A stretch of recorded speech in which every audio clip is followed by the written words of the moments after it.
सर्वे भवन्तु सुखिना। प्यारे सहपाठियों, इतिहास के इस सीरीज़ में आज हम लोग जानेंगे प्राचीन इतिहास के स्रोत के बारे में, यानी the sources of history and prehistory is very important for our exams. Okay, इन सभी बातों को जानेंगे।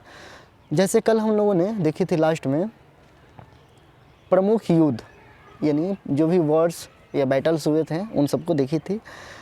उनको डेली ही 10 से 15 आप बैठ करके सोचिए कि ये कब की घटना है, किसके किसके बीच की घटना है, तो वो चीज़ें आपको लॉन्ग टर्म के लिए आपकी अपनी हो जाएंगी, याद हो जाएंगी, है ना। चलिए शुरू करते हैं आज के इस लेक्चर को। बात करें अगर हम विगत युगों की घटनाओं के संबंध में जो जानकारियाँ प्राप्त होती हैं हम लोगों को, तो ऐतिहासिक स्रोत में यानी हिस्टोरिकल जो सोर्सेस हैं उनमें बहुत सारे चीज़ें हैं। जैसे उनमें जो प्रमुख का स्रोत हैं वो हैं साहित्यिक साक्ष्य और पुरातात्विक साक्ष्य, यानी जो ASI सर्वे करती है पुरातात्विक साक्ष्यों का, वो हमारे लिए काफ़ी इम्पोर्टेंट है। वहीं पहले के लेखकों ने, इतिहासकारों ने, कविता लिखने वालों ने, कहानी लिखने वालों ने बहुत सारी चीज़ें लिख दी हैं जो उनसे हमें उस समय के समाज का भान होता है, ज्ञान प्राप्त होता है। जैसे आप प्रेमचंद जी के बारे में पढ़ेंगे, उनकी कहानियाँ पढ़ेंगे, तो उस समय जो समाज में कुरीतियाँ फैली हुई थी उसके बारे में जानकारी मिलती है। अगर आज कोई फिल्म बनती है हमारे समाज में, तो वो हमारे आज के समाज के मनोभाव को देखते हुए बनाई जाती है। तो आज से 100 साल बाद अगर कोई देखेगा आजकल की फिल्में, तो उसको ऐसा आभास होगा कि प्री हिस्ट्री में यानी इतिहास काल में 100 साल पहले लोगों का जीवन यापन ऐसा हुआ करता था। ओके, अब ब्राह्मण साहित्य की बात करें यहाँ पे हम लोग, तो साहित्य साक्ष्य को 2 वर्गों में विभक्त किया गया है। एक तो ये हो सकता है कि वो साक्ष्य हमारे देश के हों, यानी देसी जो साक्ष्य हैं, या वो विदेशों के रहने वाले लोगों के द्वारा लिखा गया हो। तो देसी ग्रंथ 2 वर्गों में वर्गीकृत किया जाता है, जिसमें पहला है धार्मिक ग्रंथ। इसके अंतर्गत ब्राह्मण ग्रंथ, बौद्ध ग्रंथ और जैन ग्रंथ आते हैं। वहीं अगर गैर धार्मिक यानी लौकिक मतलब क्या होता है, जो इस समाज में हुआ है, लोगों के द्वारा हुआ है, तो इसके अंतर्गत ऐतिहासिक ग्रंथ, अर्ध ऐतिहासिक ग्रंथ व जीवनियाँ आती हैं। बायोग्राफी जो होती हैं लोगों की, उसमें देखने को मिलता है कि ये व्यक्ति अमुक समय में अमुक काम किया है, तो कैसे उसके जीवन में चीज़ें परिवर्तित हुई हैं। अब बात करें अगर हम लोग ब्राह्मण ग्रंथ की, तो ब्राह्मण ग्रंथ के अंतर्गत शामिल जो बातें हैं, जो चीज़ें हैं, वो निम्न बातें हैं। जैसे पहला है श्रुति ग्रंथ, यानी जो सुन करके चीज़ें समाज में आई हैं। उसमें वेद, ब्राह्मण, आरण्यक और उपनिषद हैं। तो ये श्रुति ग्रंथ के अंतर्गत आते हैं। क्या हैं? वेद, ब्राह्मण, आरण्यक और उपनिषद। वहीं स्मृति ग्रंथ की बात करें हम लोग, तो स्मृति ग्रंथ में वेदांग सूत्र जो हैं, ये स्मृति किसी की स्मरण में लिखी गई चीज़ें। महाकाव्यों में रामायण व महाभारत तथा पुराणों में जो पुराण हैं वे सब आते हैं। संहिता या वेदों की संख्या 4 है, जैसे ऋग्वेद, यजुर्वेद, सामवेद, अथर्ववेद। यहाँ सबसे प्राचीन जो वेद है वो क्या है? ऋग्वेद। सामवेद में साहित्य संगीत की बातें की गई हैं, और अथर्ववेद में मिलता है जो भी समाज में जो बातें घटित हो रही हैं उसको दिखाया गया है अथर्ववेद में। जैसे समाज में कोई पढ़ा लिखा है तो वो अध्यापन का कार्य करेगा। एक स्टूडेंट का क्या दायित्व होगा, छात्र जीवन क्या होगा, समाज में लोगों का रोग निवारण कैसे होगा, समाज में कुछ कुरीतियाँ होती हैं जैसे जादू टोना हो गया, इन सब के बारे में हम लोग को अथर्व वेद में पढ़ना था। अब ये जो वेद हैं इनके बारे में हम लोग देखते हैं। अब जितनी बातें हम लोग देखे हैं उसको पहले एक डायग्रामेटिक फॉर्म में समझ लेते हैं। तो प्राचीन इतिहास के जो स्रोत हैं उसमें साहित्यिक साक्ष्य और विदेशी यात्रा विवरण, पुरातात्विक साक्ष्य। साहित्यिक साक्ष्य में धार्मिक साहित्य और लौकिक साहित्य आते हैं। धार्मिक साहित्यों में बात करें हम लोग तो जैसे ब्राह्मण साहित्य आते हैं, यानी ब्राह्मण वर्ग के द्वारा जो साहित्य लिखा गया है वो सब। जैसे इसमें वेद यानी ज्ञान, तो वेद का मतलब क्या होता है, ज्ञान से संबंधित है। उपनिषद यानी समीप बैठ करके सुनना उपनिषद में होता था। आरण्यक यानी जंगल में, वन में जा कर के लोग धार्मिक कल्याण के लिए सामाजिक बातें लिखते थे, वो क्या था, आरण्यक था। पुराण, तो पुराण, स्मृति, रामायण और महाभारत, ये सभी हमारे ब्राह्मण साहित्य है और धार्मिक साहित्य हैं। वहीं धार्मिक साहित्य के दूसरे हिस्से की बात करें हम लोग तो ब्रह्मोत्तर साहित्य, यानी ब्राह्मण वर्ग के बाद जो काल आता है और उसमें जो घटनाएं घटित होती हैं उसको संकलित किया गया है बौद्ध ग्रंथ में और जैन ग्रंथ में। महावीर स्वामी आते हैं, उनके पहले महात्मा बुद्ध आते हैं और महात्मा बुद्ध से भी पहले जैन धर्म आया रहता है। तो अगर दोनों धर्मों में तुलना की बात करें हम लोग तो जैन धर्म ज़्यादा पुराना है एज कम्पेयर टू बौद्ध ग्रंथ। बौद्ध ग्रंथ 563 ईसा पूर्व में जब महात्मा बुद्ध का अवतरण होता है इस धरती पे और वो दीक्षित होते हैं, उसके बाद जो समाज कल्याण की बातें करते हैं तब बौद्ध ग्रंथ आता है। उसके बहुत साल पहले से ही जैन धर्म चला आ रहा था। लौकिक साहित्य में बात करें तो ऐतिहासिक ग्रंथ आते हैं, जीवनी ग्रंथ आते हैं और गल्प साहित्य आते हैं। तो ये बातें हम लोग के लिए इम्पोर्टेंट हो जाती हैं। वहीं अगर हम लोग पुरातात्विक साक्ष्य की बात करें तो इसमें अभिलेख आते हैं, मुद्राएं आती हैं, स्मारक भवन आते हैं और मूर्तियाँ तथा चित्रकला आती हैं। जब हम लोग अशोक को पढ़ते हैं तो इतने सारे उसकी अभिलेख हैं, वो उसने क्या बनवाया है वो पढ़ते हैं तो वो कहीं ना कहीं उस समय के बातों को बताते हैं, है ना, उनसे जानकारियाँ प्राप्त होती हैं। अब हम लोग देखेंगे विदेशी यात्रा जो करने आए थे विदेशी यात्री, उनके द्वारा जो चीज़ें लिखी गई हैं उन बातों को देखेंगे हम लोग। तो विदेशी यात्रा में यूनानी रोमन लेखक भी आए थे, चीनी लेखक भी आए थे और अरबिक लेखक भी आए थे। इन तीनों वर्गों के अलग अलग लेखक हुए हैं जिनके बारे में हम लोग देखेंगे। सबसे पहले हम लोग देख लेते हैं यहाँ पे अरबिक लेखकों के बारे में, है ना। तो ये है अरब से आए हुए लेखक। इनमें सबसे पहले तारानाथ का नाम आता है। तारानाथ जो है तिब्बत के या कंग्यूर तथा तंग्यूर के लेखक हैं। तो तिब्बती या जिसको हम लोग कंग्यूर भी कहते हैं तथा तंग्यूर, दोनों किताबों के लेखक कौन है, तारानाथ। वहीं अलबरनी की बात करें तो तहकीके ये हिंद के लेखक हैं अलबरनी।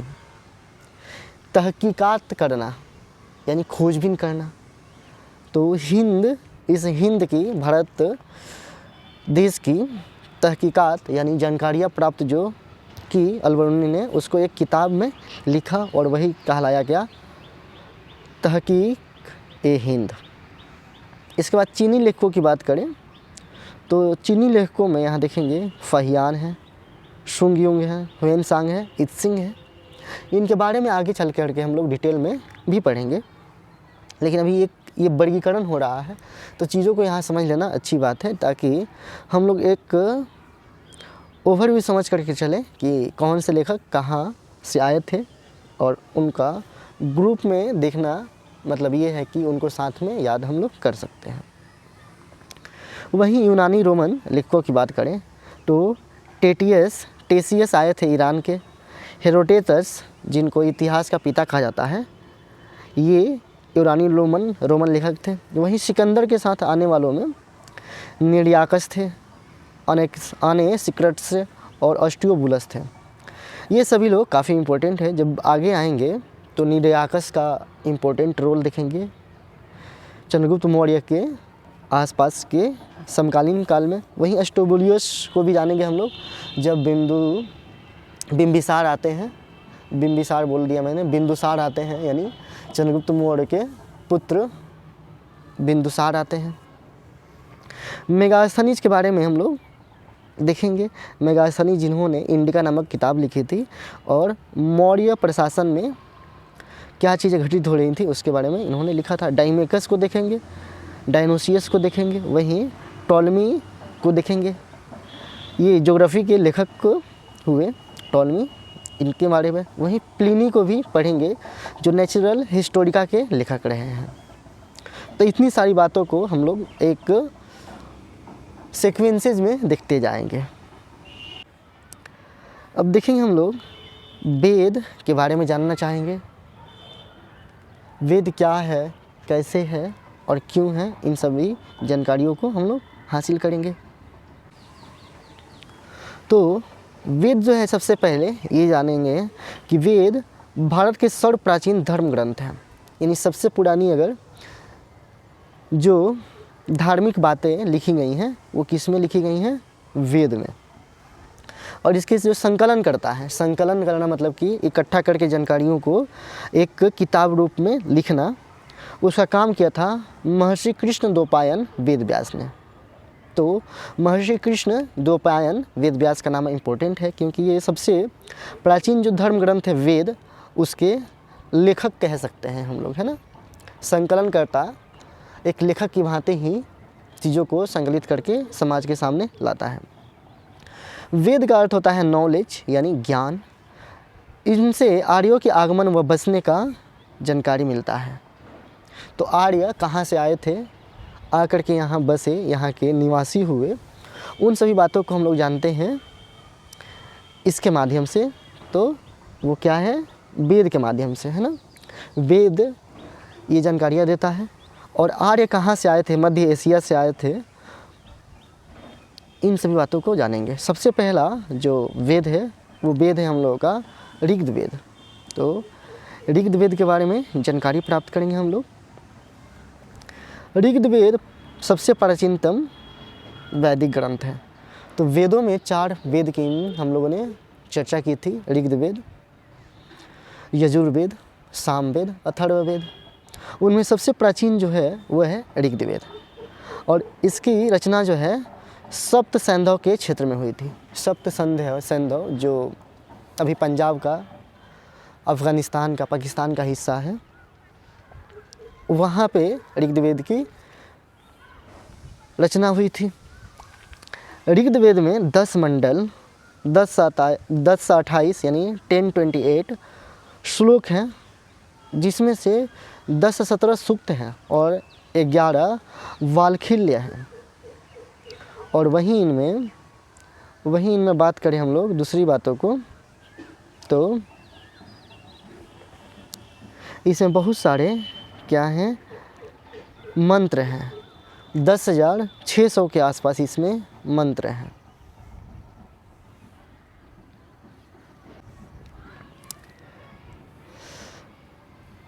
इसमें ऋग्वेद में ही अग्नि, सूर्य, इंद्र, वरुण देवताओं की स्मृति में प्रार्थनाओं का जिक्र है। यानी जो अग्नि देव हैं, सूर्य देव हैं, इंद्र देव हैं, वरुण देव हैं। वरुण मतलब वायु के देवता, है ना। तो इन सभी देवताओं की स्मृति में रची गई प्रार्थनाएं इसमें संकलित हैं। यानी इनको खुश करना है, ये हम पे अपना आशीर्वाद बनाए, उसके लिए क्या किया गया है, इसमें बहुत सारे श्लोक दिए गए हैं। 10वें मंडल में पुरुष सूक्त है। यानी पुरुष सूक्त कहने का मतलब एक ऐसा समाज जिसमें पुरुष जो है लीडरशिप करता है, जिसमें 4 वर्णों का मिलना होता है। पहला जो वर्ण है वो ब्राह्मण है, दूसरा क्षत्रिय है, तीसरा वैश्य और चौथा शूद्र है। तो ये सभी पुरुष सूक्त में आते हैं। और पुरुष प्रधान जो देश है, जो समाज है, वो 10वें मंडल में उल्लेखित है। वहीं गायत्री मंत्र की बात करें तो ओम भूर्भुवः स्वः तत्सवितुर्वरेण्यं भर्गो देवस्य धीमहि धियो यो न प्रचोदयात्। यहाँ आप लोग देखेंगे लिखा हुआ है ओम भू स्व तत्स सवितुर्वरेण्यं भर्गो देवस्य धीमहि धियो यो न प्रचोदयात्। तो गायत्री मंत्र का उल्लेख भी ऋग्वेद में है और यह मंत्र सूर्य की स्तुति में लिखा गया है। तो वैसे ही अग्निदेव के स्तुति में, इंद्रदेव की, वरुण देव के स्तुति में भी अनेक जो मंत्र हैं यहाँ पे मिलेंगे। जब हम लोग इस चीज़ को अगर पढ़ना चाहें तो संस्कृत की थोड़ी सी जानकारी होनी चाहिए, हम लोग इसको पढ़ सकते हैं। फिर आगे बढ़ते हैं और देखते हैं यजुर्वेद के बारे में। तो ये रहा हम लोग का यजुर्वेद। यजुर का अर्थ होता है यज्ञ, यानी यज्ञ किया जाता है। अभी भी आप लोग अपने समाज में देखते हैं, हिंदू जो वर्ग है, हिंदू समाज है, वहाँ पे देव पूजन होती है और अग्नि को समर्पित की जाती है। अन्न और अनेक सामग्रियाँ वो यज्ञ में क्या होता है, यज्ञोपवित्र काम होता है। इसमें यज्ञों के नियम व विधि की चर्चा की गई है। यजुर्वेद कर्मकांड प्रधान ग्रंथ है। इसका पाठ करने वाले ब्राह्मणों को अर्धवयु कहा गया है। तो वे ब्राह्मण जो यजुर्वेद में कर्मकांड के पाठ करते हैं उनको अर्धवयु कहा गया है। यजुर्वेद 2 भागों में बटा हुआ है। पहला है कृष्ण यजुर्वेद जो गद्यपाद में है ना, यानी ये कहानी के फॉर्म में है, गद्यांश जिसको कहते हैं। वहीं शुक्ल यजुर्वेद ये पद्य फॉर्म में है, यानी कृष्ण का मतलब क्या होता है, काला या अंधेरा। तो अंधेरे में जो चीज़ें लिखित की गई हैं या इसको संदर्भित की गई है वो किस फॉर्म में है, तो गद्यांश के रूप में, कहानी के रूप में संकलित है। वहीं शुक्ल पक्ष की बात करें हम लोग, और शुक्ल पक्ष जो है यजुर्वेद का, इसमें पद्य में चीज़ें लिखी गई हैं, है ना, यानी कविताओं के फॉर्म में लिखी गई है। यजुर्वेद एक ऐसा मात्र वेद है जो गद्य और पद्य दोनों में रचित है। तो इसलिए ये रचना गद्यांश और पद्यांशों में दोनों में ही की गई है। इसके बाद देखते हैं हम लोग सामवेद। सामवेद क्या है, तो साम शब्द का अर्थ होता है गीत, यानी गीति। सिंगिंग का जो तरीका होता है वो सभी सामवेद में आते हैं। यानी साम का क्या अर्थ है, गीत, यानी गायक होना, गायन फॉर्म। जिन ऋचाओं के ऊपर साम गाए जाते हैं उनको सामयूति कहते हैं। अब वैसी ऋचाएँ जो गाई जाती हैं और उनको गाने वाले जो होते हैं उनको सामयूति कहते हैं। भारतीय संगीत का स्रोत भी यही सामवेद है। तो ये काफ़ी इम्पोर्टेंट बात है कि भारतीय संगीत का जिक्र होता है तो वो किस वेद के अंतर्गत होता है, वो कौन सा वेद है, वो है सामवेद। सामवेद के पुरोहित को उद्गाता कहा जाता था। यानी इसमें जो पुरोहित आते थे सामवेद में, पुरोहित किसको कहते हैं, तो पूजा पाठ को संपादित कराने वाले श्रेष्ठ जन को, उनको उद्गाता कहा जाता था। इसके बाद देखते हैं हम लोग अथर्ववेद। अथर्व का शब्द का मतलब होता है, तात्पर्य है पवित्र व जादू से। तो अथर्व का मतलब क्या है, पवित्र या जादू। तो समाज पवित्र होगा, यानी सभी में अच्छे संस्कार होंगे, तो सामाजिक चीज़ें। वहीं जादू का मतलब है कि समाज में कुछ विसंगतियाँ भी होंगी, कुछ कुरीतियाँ भी होंगी। तो वो दोनों चीज़ें सामाजिक स्तर को बताता है। कौन? सामाजिक स्तर के बारे में बताता है अथर्ववेद। अथर्ववेद में रोग निवारण, राजभक्ति, विवाह, प्रणय गीत, अंधविश्वासों का वर्णन है। यानी समाज में जो भी घटित होती हैं, एक बच्चे का जन्म लेने से एक बच्चे की मृत्यु तक की जो घटनाएं होती हैं वो सभी इसमें आती हैं अथर्ववेद में। इसमें राजा परीक्षित को कुरुओं का राजा कहा गया है। तो जो कुरु संप्रदाय था उसके राजा के बारे में जिक्र हुई है और राजा का नाम क्या था? परीक्षित। आगे हम लोग देखते हैं वेद, उपवेद व उसके बारे में विवरण। जैसे 4 वेद पढ़ी हम लोगों ने, ऋग्वेद, यजुर्वेद, सामवेद, अथर्ववेद। ऋग्वेद के लिए जो उपवेद लिखा गया है वो है आयुर्वेद। उपवेद क्या होता है? तो उस चीज़ को व्याख्या की जाती है, उन चीज़ों को व्याख्या करने के उद्देश्य से उसका उपबंध लिखा जाता है। जैसे आप लोग जब बच्चे होंगे तो कुंजिका का इस्तेमाल करते होंगे, है ना। कुंजिका क्या होती है? तो किताबों को समझाने के लिए एक किताब लिखी जाती है, वो क्या होती है? कुंजिका होती है, कुंजिका बुक। वैसे ही ऋग्वेद को समझाने के लिए, समझने के लिए आयुर्वेद की रचना की गई और इसके प्रणेता जो थे वो थे धन्वंतरी।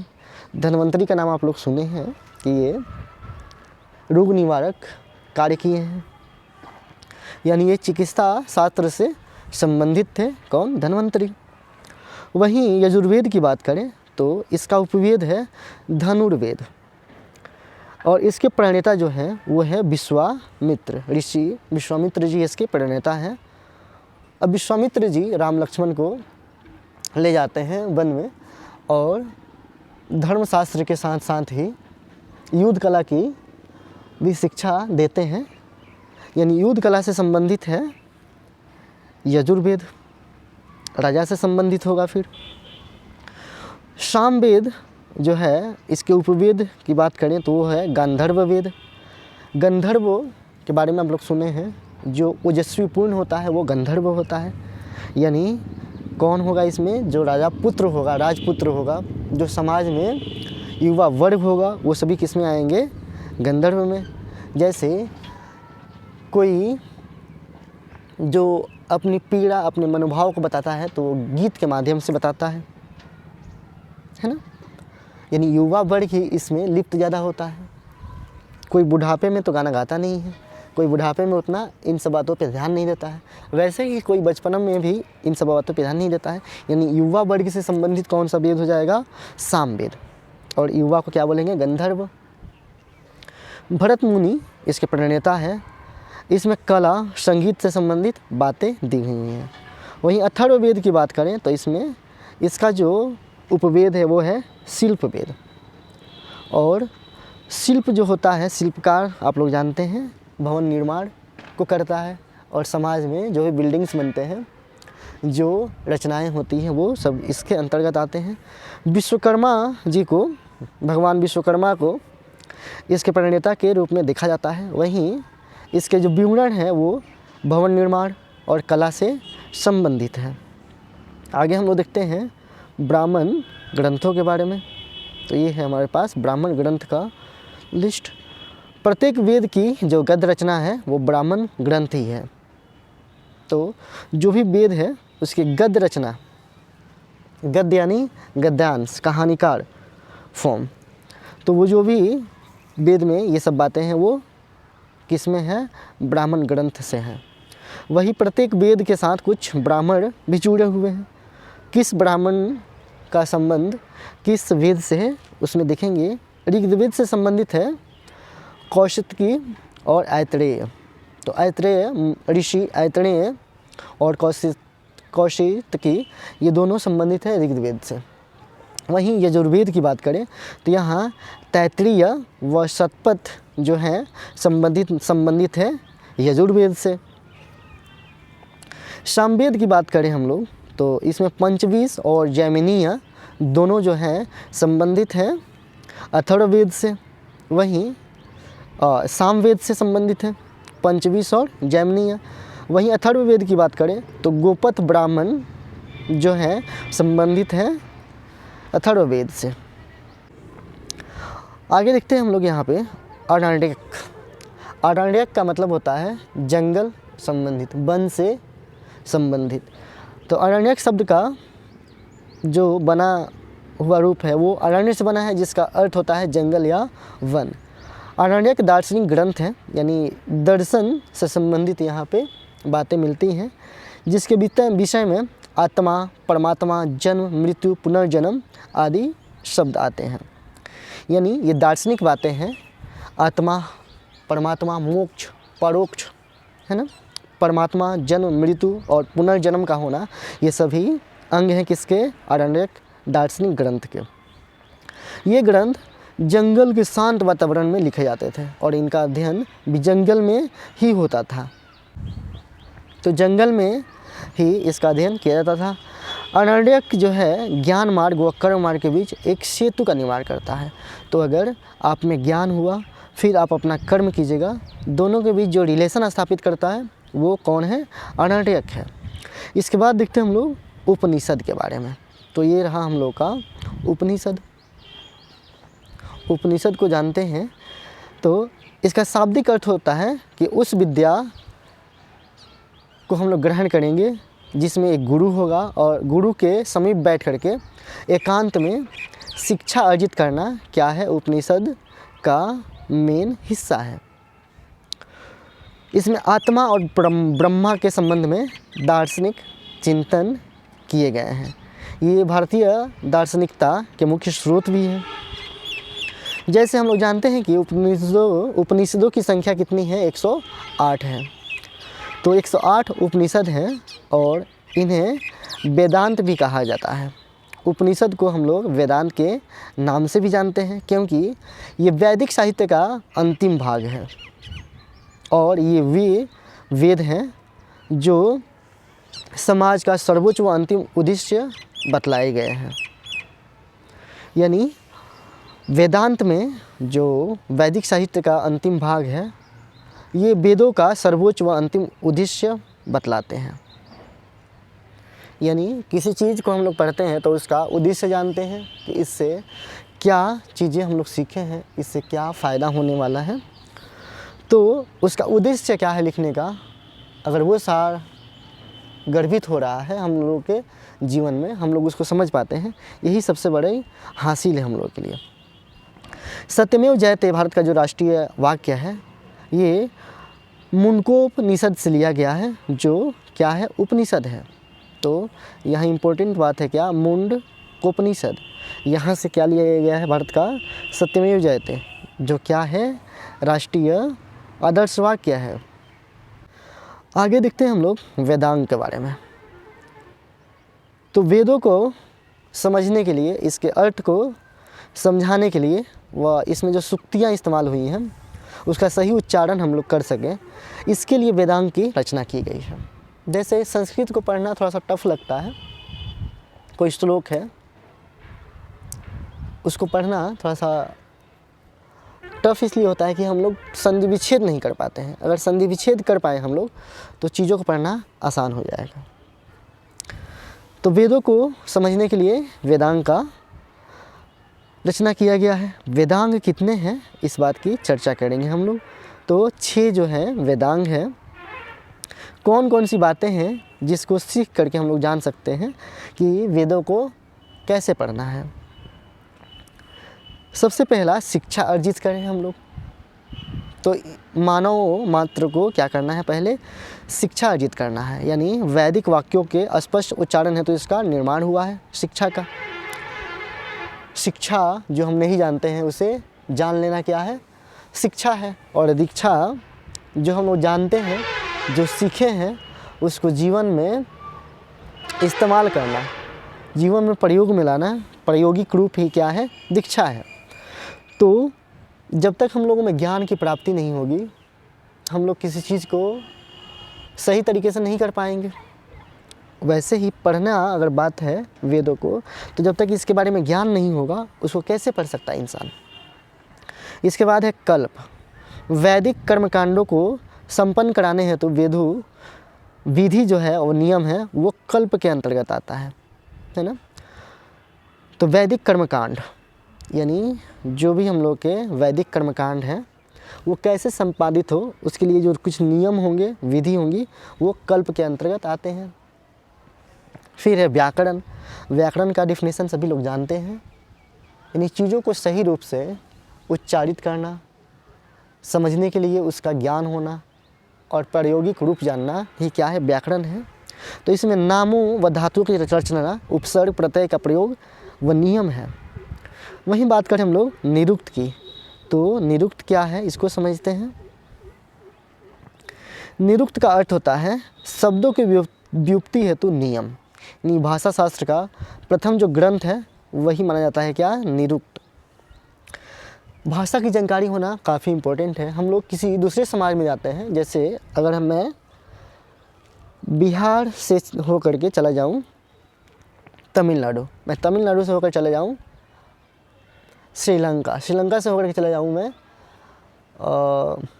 कोई नाम लेता हूं ऑस्ट्रेलिया, है ना। तो कैसे मेरा पलायन हुआ, अगर यहाँ जाने के दौरान मेरी भाषा परिवर्तित नहीं हुई, मुझे भाषा का ज्ञान नहीं हुआ, तो बाकी लोगों से संपर्क जो होगा उनसे तालमेल में बिठाना काफ़ी दुष्कर कार्य हो जाएगा मेरे लिए, है ना। तो इसके लिए भाषा की जानकारी होना बहुत आवश्यक है। दूसरी बात हम लोग पढ़ते हैं आगे, छंद। यानी वैदिक साहित्य ने गायत्री, त्रिष्टुप, जगती, बृहति का प्रयोग किया जाता है।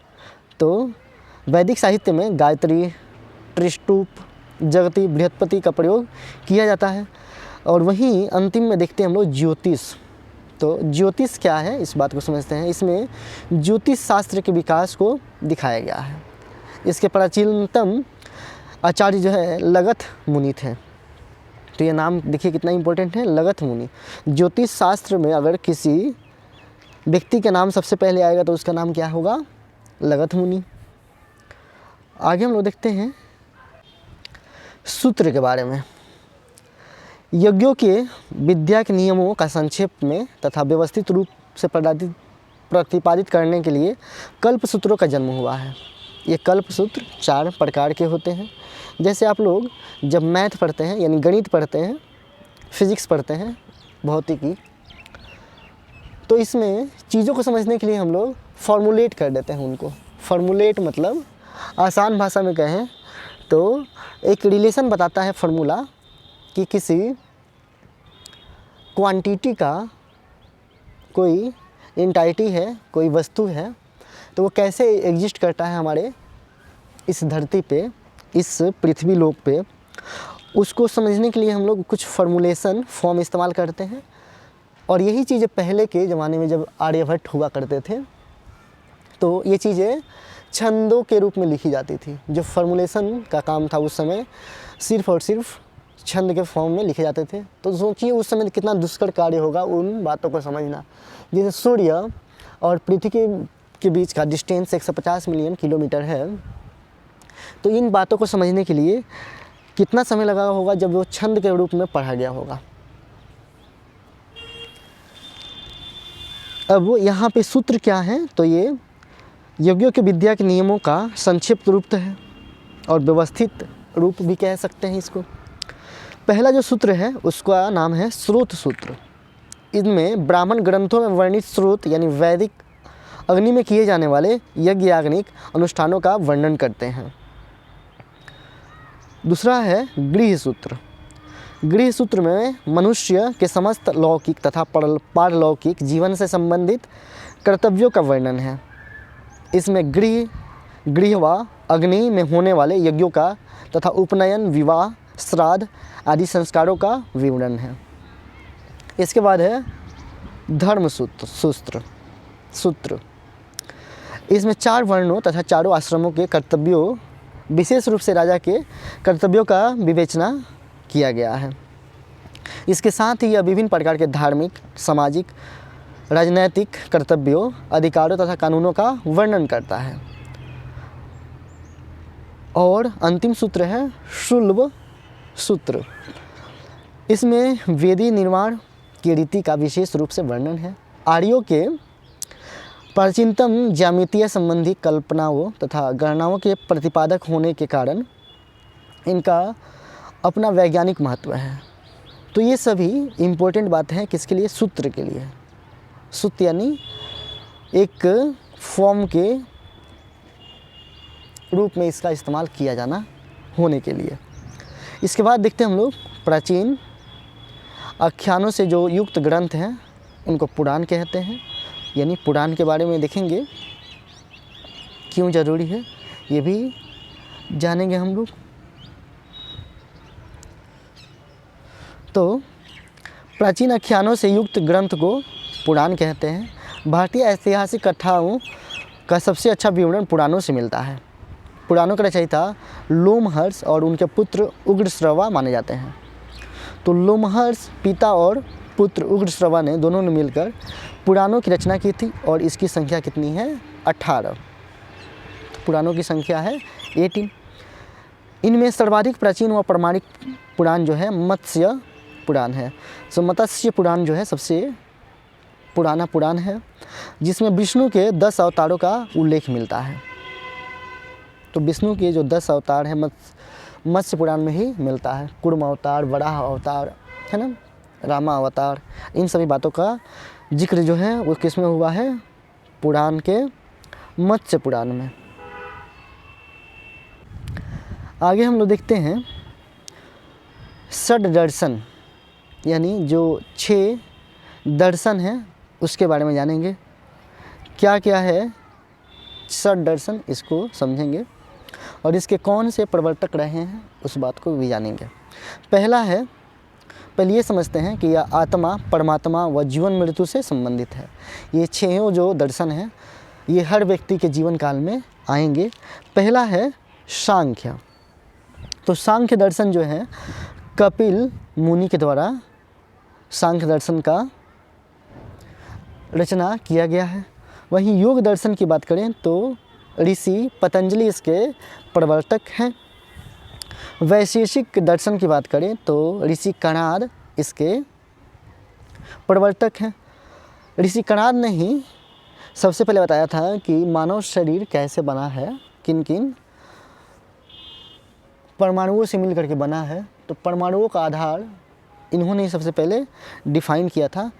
जैसे हम लोग वो कहते हैं क्षिति जल पावक गगन समीरा पंच तत्व रचित मानव शरीरा। तो इस श्लोक में वो सभी तत्व हैं जिससे मिल करके मानव शरीर की उत्पत्ति हुई है। वैशेषिक के बाद देखते हैं हम लोग न्याय। तो न्याय दर्शन के प्रवर्तक हैं वो ऋषि गौतम हैं। वहीं पूर्व मीमांसा के प्रवर्तक हैं ऋषि जैमिनी और उत्तर मीमांसा के प्रवर्तक हैं वदरायन, यानी वेद व्यास। अब कुछ जो हम लोगों ने पढ़ा था पुराण, उसके बारे में देखते हैं कि और पुराण जो है किससे संबंधित हैं। यहाँ देखते हैं हम लोग विष्णु पुराण। तो विष्णु पुराण में मौर्य वंश का उल्लेख मिलता है। वहीं मत्स्य पुराण की बात किए थे हम लोग, तो आंध्र या सातवाहन वंश जो है इसकी चर्चा मिलती है मत्स्य पुराण में। और मत्स्य पुराण ही सबसे प्राचीन पुराण है, चूँकि हम लोग जान चुके हैं कि 18 क्या हैं? पुराण हैं। और इसकी रचना किन्होंने की थी? यस, बताइए, कमेंट करके बताइए आप लोग। वहीं वायु पुराण की बात करें तो गुप्त वंश से संबंधित है। वायु हम लोग को दिखता है क्या? नहीं दिखता है, यानी ये बातें गुप्त रहती हैं। तो यहाँ से आप लोग रिलेट कर सकते हैं, याद कर सकते हैं। इसके बाद देख रहे हैं हम लोग कि अमरकोश जो है इसमें पुराणों के 5 विषय बताए गए हैं। अमरकोश की रचना जिन्होंने की थी तो उसमें पुराणों के 5 विषय बताए गए हैं, है ना। तो पहला है सर्ग, यानी सृष्टि की, जगत की सृष्टि। जगत मतलब खुद ही होता है सृष्टि। तो सृष्टि के बारे में जानकारी जो होता है वो क्या है? सर्ग है। वहीं प्रतिसर्ग की बात करें तो प्रलय के बाद जगत की पुनः सृष्टि होना, यानी पुनः निर्माण होना प्रलय के बाद। वहीं वंश की बात करें तो ऋषियों व देवताओं की वंशावली जो है वो वंश में आती है। मध्वंतर की बात करें तो महायुग के बारे में ज्ञान है यहाँ पे। वंशानुचरित की बात करें तो प्राचीन राजकुलों का इतिहास है। आज की क्लास को हम लोग यहीं स्टॉप करते हैं, क्योंकि समय थोड़ा सा कम है, आज अभाव है। कल हम लोग रामायण से आगे शुरू करेंगे पढ़ना। ओके।